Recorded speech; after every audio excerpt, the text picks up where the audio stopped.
Hey, salut tout le monde, c'est Alpha. Aujourd'hui, je me suis enfin décidé à faire un tutoriel graph. Ça fait un petit moment et un certain nombre de personnes en fait sur Twitter, sur Facebook et même dans mon entourage me demandent si c'est possible en fait de faire ce genre de vidéo pour qu'ils puissent apprendre à grapher ou autre. Donc voilà, je me suis lancé là-dedans. J'espère que ça vous plaira. Euh, déjà pour en revenir au graphe, lorsque vous débutez et même lorsque vous êtes expérimenté, il y a de nombreuses techniques pour commencer un graphe. Je sais que les grapheurs expérimentés généralement ont peaufiné leur alphabet, ce qui fait qu'ils connaissent déjà la forme générale de leurs lettres et la forme que va avoir leur graphe en fait. Donc pour eux, bah, c'est pas très très compliqué, ils ont juste à se souvenir de la forme de leurs lettres pour commencer un graphe et pour faire quelque chose de vraiment très complexe. Pour ceux qui débutent et qui n'ont pas vraiment trouvé d'alphabet et qui se retrouvent, qui n'arrivent pas vraiment à trouver de caractère, qui ont du mal vraiment à complexifier ou à créer des lettres, je vous propose une technique qui est un peu universelle dans le graffiti quand on débute. C'est en fait, on commence par faire juste des bâtons et ensuite on épaissit la lettre et on voit ce qu'on peut faire dessus. Je vous propose de commencer, de faire cette technique justement. Donc voilà, on va commencer. On va écrire alpha.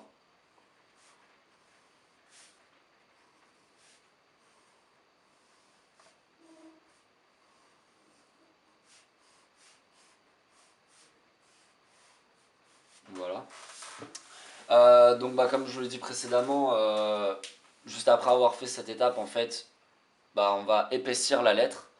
Donc on va mettre juste 1 cm de chaque côté à peu près pour épaissir. Donc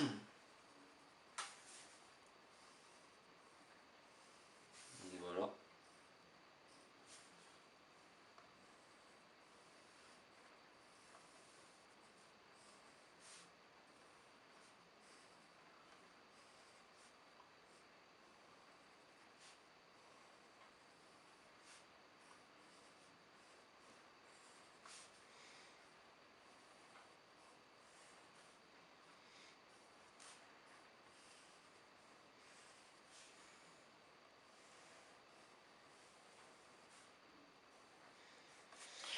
Donc voilà, une fois cette étape faite, on va gommer les traits qui sont à l'intérieur en fait, parce que sinon ça risque de devenir vraiment brouillon et on risque de ne plus rien comprendre avec tous les traits en fait. Donc voilà. Là je gomme juste les traits qui sont à l'intérieur en fait.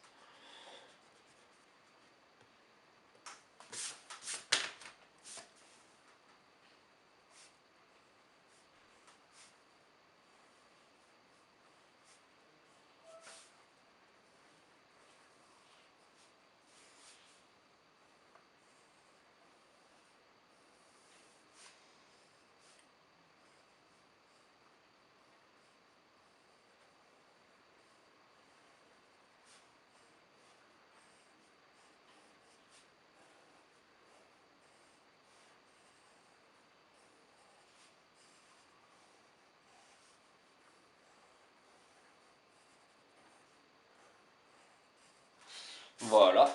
À partir de là en fait, donc là vous rentrez déjà en fait dans le monde du graphe. C'est juste que votre graphe est très très simple.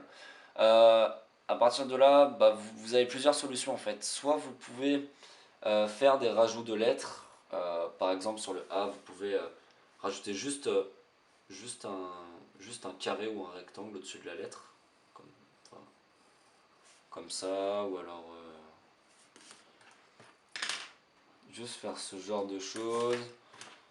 Faire la même chose en bas. Juste un rectangle en fait en haut et en bas de la lettre en rajout. Et déjà votre lettre est un petit peu plus complexifiée. Euh, ou alors vous avez une deuxième solution en fait. C'est vous pouvez mettre des courbures dans vos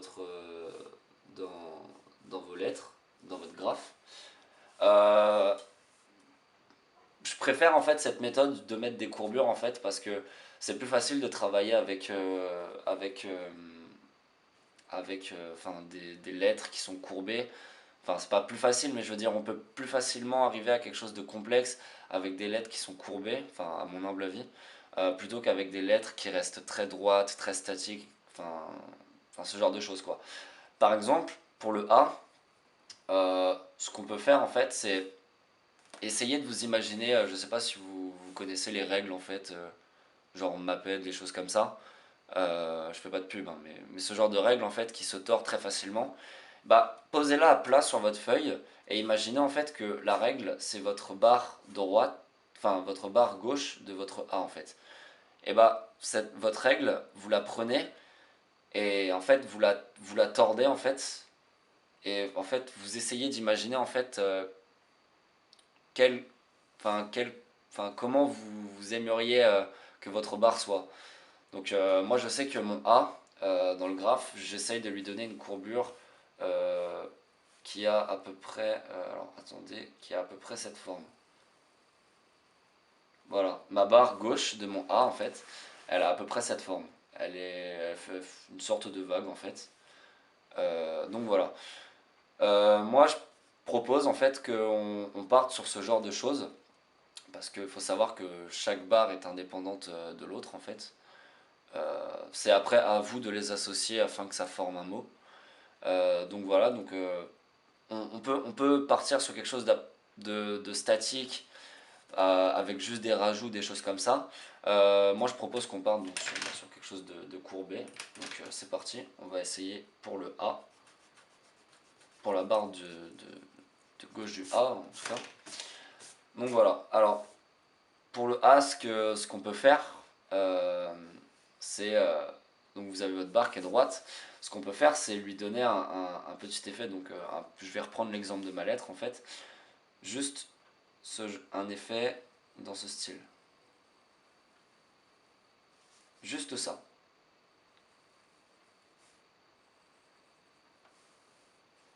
Juste ça, tout simplement. Ah oui, il faut pas oublier aussi qu'un A c'est constitué de trois barres.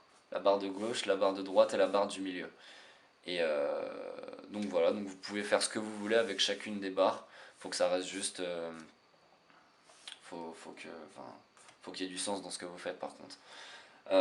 Vous pouvez allonger la barre de gauche, rétrécir la barre de droite. Vous pouvez faire ce que vous voulez sur les barres en fait.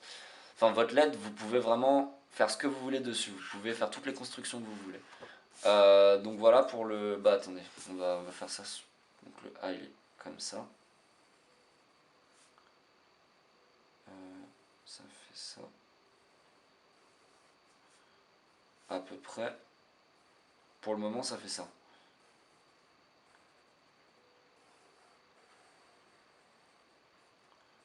Voilà, pour le moment, ça fait ça à peu près.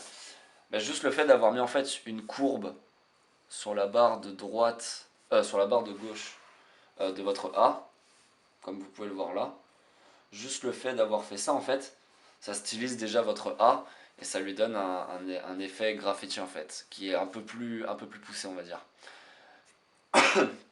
Euh, pardon. Quelque chose que l'on retrouve aussi souvent en fait dans le graffiti, c'est les barres en fait qui sont vers le milieu des lettres sont souvent plus fines et plus allongées. Donc bah, par exemple pour la barre du A, au lieu de la laisser enfin aussi épaisse que les autres barres, on peut l'affiner. Donc, on peut l'affiner comme ceci.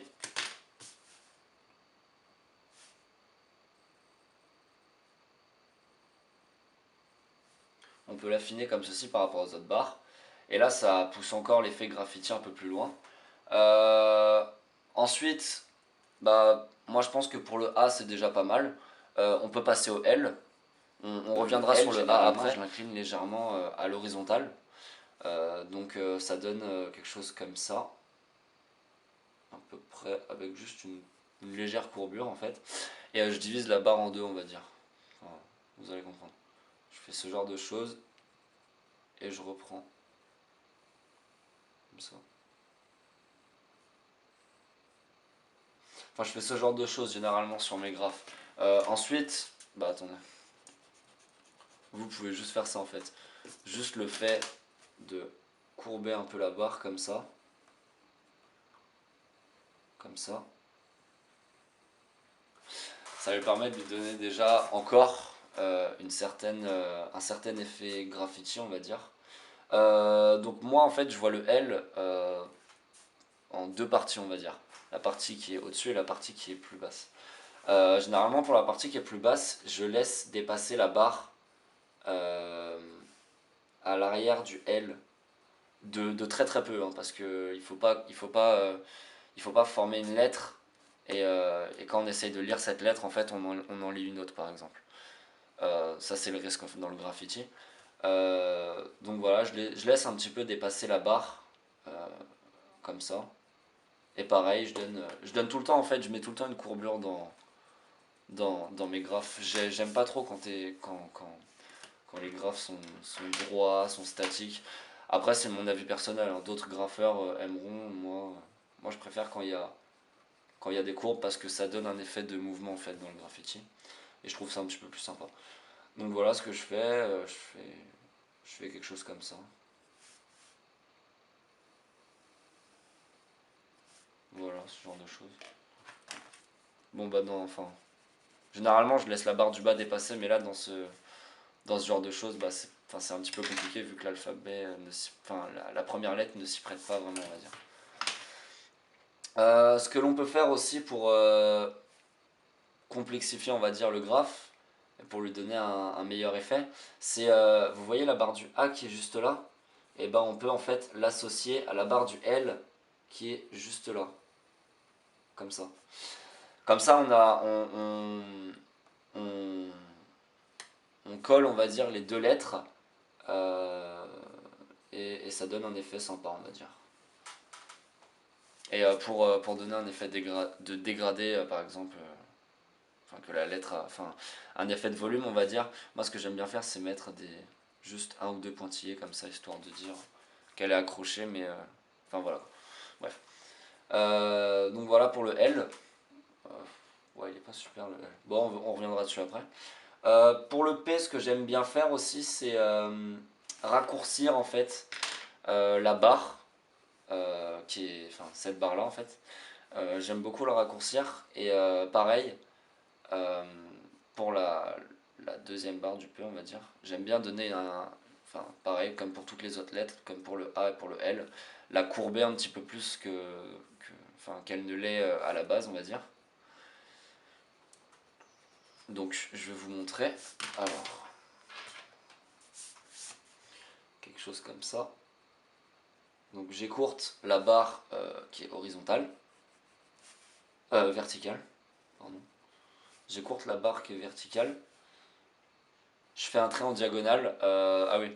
Vous pourrez soit trouver des enfin, après c'est selon selon votre sentiment par rapport à votre graphe.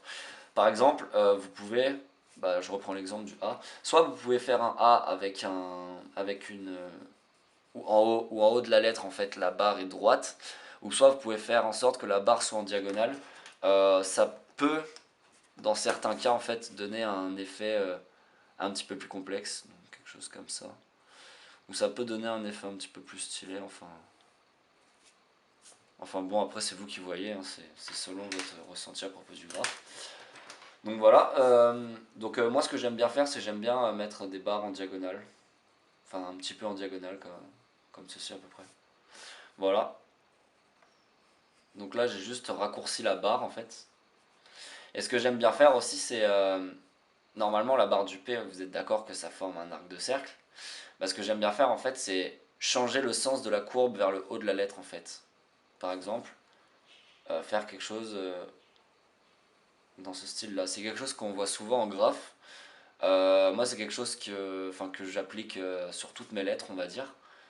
Euh, c'est c'est vraiment un moyen pour moi. Enfin, je trouve personnellement que ça complexifie vraiment le graphe et ça lui donne vraiment un effet stylé. Ensuite, chacun son avis. Donc voilà. Et bah, comme je vous l'avais dit tout à l'heure, le milieu de la lettre est généralement plus fin et plus allongé. Donc voilà, on affine la barre. Voilà. Euh, bon voilà pour le P, on verra ensuite si on peut le complexifier. Pour le H, alors pour le H, j'applique généralement la même,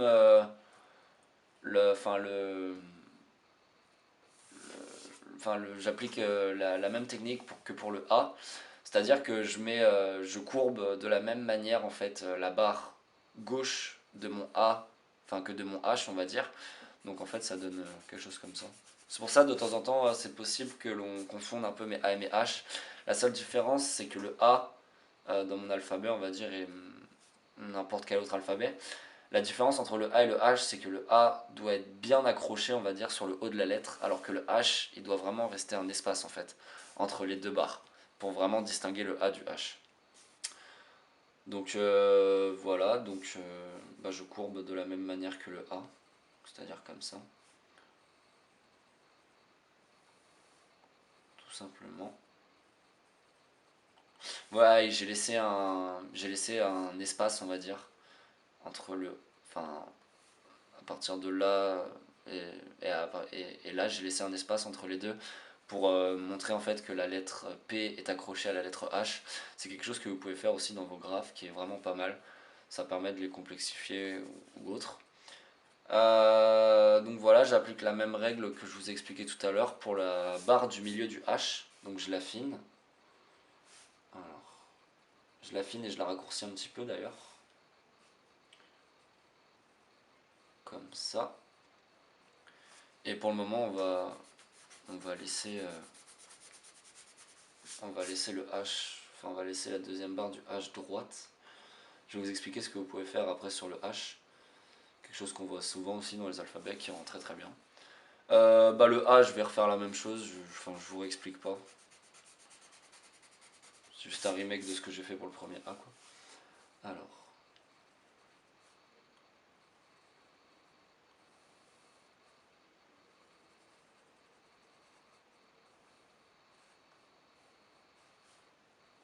Donc voilà, j'affine le A encore.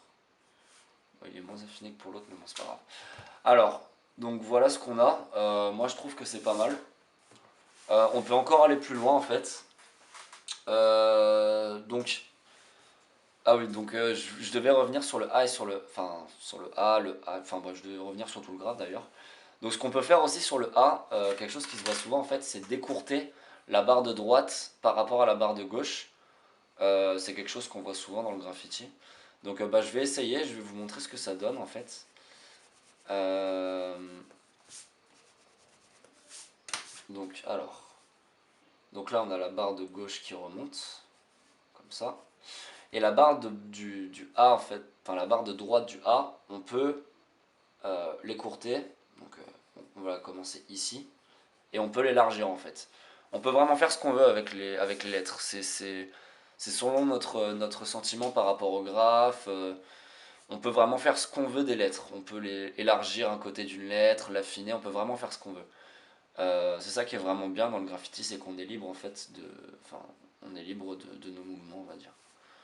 Euh, Voilà, donc moi ce que j'aime bien faire c'est généralement élargir on va dire une des deux barres et la raccourcir, donc comme ça.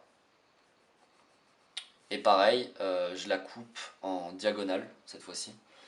Je la coupe en diagonale. Donc, je la coupe en diagonale en fait par rapport au L. D'ailleurs le L je vais le refaire parce que je n'aime pas trop. Alors, on refait. Voilà. Donc voilà. Donc j'ai mis un triangle là pour... Enfin voilà. Ensuite on peut un peu exagérer la lettre. Voilà pour le A. Ce que j'aime bien aussi faire pour le H, c'est appliquer la même technique que pour le A en fait. J'aime bien aussi donner une légère courbure, on va dire, vers l'intérieur. Donc, pardon, faire ce genre de choses. Faire ce genre de choses en fait. Et vraiment élargir le bas de la lettre. Ça, c'est quelque chose que je fais souvent dans mes graphes. Ce genre de choses comme ça. Moi, je trouve que ça donne quelque chose de pas mal. Ça peut donner quelque chose de bien. Et Donc bah, j'applique la même méthode, on va dire, pour le deuxième A. Je vais aussi enfin, écourter la deuxième barre. Donc, voilà. Pareil, j'aime bien donner une légère courbure aussi sur la deuxième barre du A.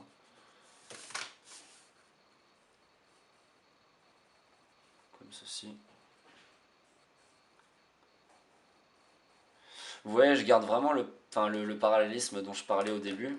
J'essaye j'essaye de le garder un maximum, on va dire. Parce que c'est vraiment ce qui va rendre votre lettre vraiment... Enfin, c'est vraiment ce qui va permettre de rendre votre lettre, on va dire, encore visible, même après toutes les modifications que vous avez faites. Parce que si vous commencez à faire une lettre sans aucun parallélisme, enfin n'importe comment, on va dire, on pourra la confondre avec une autre lettre. Et c'est ça en fait le plus gros problème dans le graphe, c'est que les lettres se confondent généralement quand c'est un peu trop complexe, etc. Donc voilà pour le A. Voilà pour le A. Alors, ce que j'aime bien faire aussi, c'est dans le. Dans... Bah, j'ai même pas fini pour le P. En fait, bon, je pense que vous l'auriez compris. J'aime pas trop dans mes graphes faire des lettres droites, statiques. Je considère qu'un graphe, c'est censé. Enfin, c'est censé. C'est pas censé, mais pour moi, un graphe, c'est plus beau quand il y a des courbures parce que ça montre le mouvement, etc. Donc, ce que j'aime bien faire, c'est vraiment mettre vraiment quelques courbures, mais un peu partout en fait, histoire de... Bah déjà, je trouve que ça complexifie un petit peu le graphe, et ça lui donne un effet plus sympathique, on va dire. Après, c'est mon avis personnel, hein. D'autres grapheurs préféreront les barres, les choses carrées, droits, avec plein d'angles droits, etc. Donc voilà, quelque chose que j'aime bien faire aussi dans mes graphes, c'est... et qu'on peut voir aussi dans de nombreux graphes, un peu partout, c'est... bah, par exemple, pour le A, juste laisser un tout petit espace, on va dire, laisser un tout petit espace entre la barre qui est là, la barre horizontale, et la barre verticale, et faire partir une flèche en fait comme ça. Genre faire quelque chose dans ce style-là. Pareil, je respecte toujours le parallélisme. Hop. C'est quelque chose que j'aime beaucoup faire dans les graphes. Faire partir des flèches dans ce... Enfin... À partir des flèches par exemple, comme ça. Donc voilà, faire ce genre de choses parce que ça complexifie vraiment le graphe et ça lui donne un effet vraiment stylisé, graffiti, vraiment street art, enfin street plutôt. Donc ça c'est quelque chose que je mets un petit peu partout. Généralement je mets ça, enfin non je mets pas ça partout mais je veux dire, généralement je mets ça dans l'extrémité de la lettre histoire de vraiment lui donner une utilité on va dire. Pareil pour là.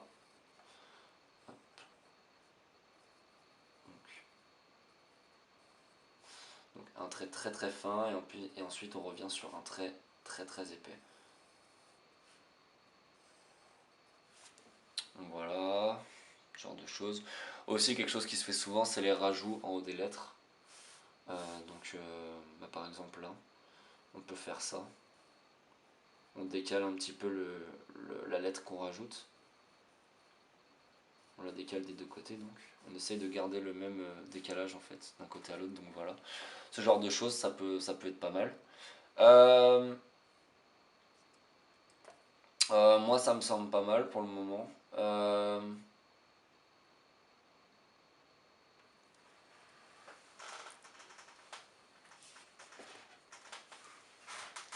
Maintenant, ce qu'on pourrait faire, bah, je sais pas trop ce qu'on peut faire en fait. Ensuite, c'est un peu plus au feeling. Si vous avez envie de mettre des flèches par-ci, par-là, vous pouvez. Juste le truc, c'est qu'il ne faut pas en abuser parce que sinon après ça devient un grand n'importe quoi. Donc pour ce qui est des lettres, je pense vous avoir à peu près tout dit. Ah oui, j'oublie quelque chose de très important d'ailleurs. Quand vous commencez le graphe, je vous conseille vraiment la technique que j'ai utilisée en fait. On commence par des bâtons et ensuite on élargit. Euh, on donne de l'épaisseur à la lettre. Parce que si vous commencez directement avec une certaine épaisseur, et c'est quelque chose que l'on voit dans les graphes de débutants par exemple, bah ils respectent pas en fait la règle des barres en fait, on va dire. Parce que vous pouvez voir que le A en fait c'est 3 barres, comme ça, comme ça, comme ça. Et en fait, si on commence directement à mettre une certaine épaisseur, et attends, je vais vous montrer. Certains en fait font ce genre de choses. Volume en fait dans leurs lettres et en fait respectent rien du tout.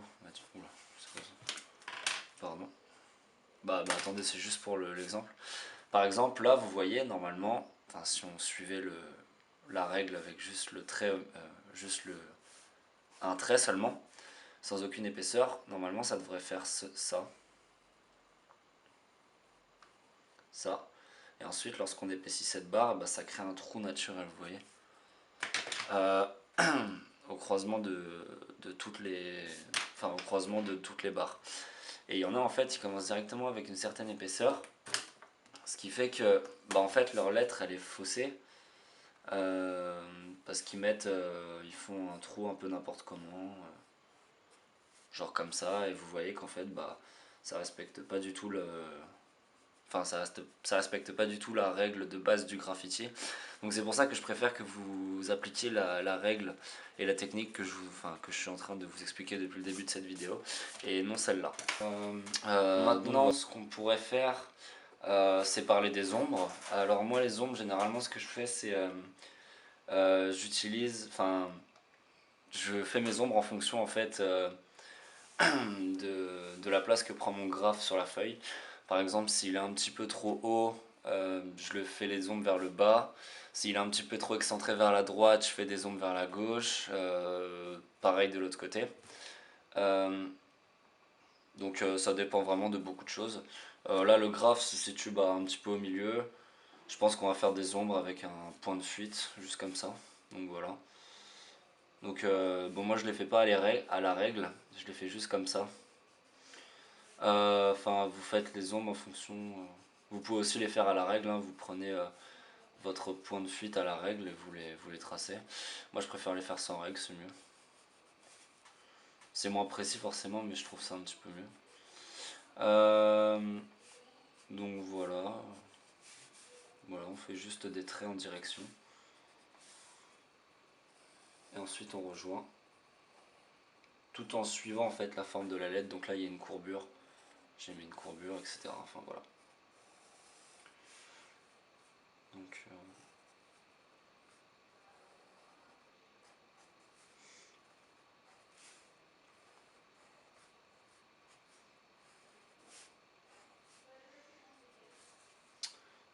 voilà. Et une fois qu'on aura fini les ombres, notre graphe sera terminé en fait. Il manquera plus que le contour. Donc voilà. Donc voilà en gros ce que ça donne. J'ai peut-être oublié une ombre par-ci par-là. Bon après c'est pas très très grave. Donc une fois qu'on a fait ça, on s'occupe du contour. Donc ensuite vous pouvez faire ce que vous voulez. Vous pouvez prendre une règle, faire un trait qui traverse le graphe de long en large pour lui donner un effet stylisé. Vous pouvez faire des bâtiments derrière. Vous pouvez faire plein de choses que vous voulez. Et pour le contour, vous prenez l'espace, on va dire. Ça dépend de votre graphe, mais généralement on prend un espace de moins d'un centimètre. Et on suit en fait le graphe jusqu'à. Enfin, on suit le contour, enfin on fait juste le contour du graphe comme ça, quoi, tout simplement.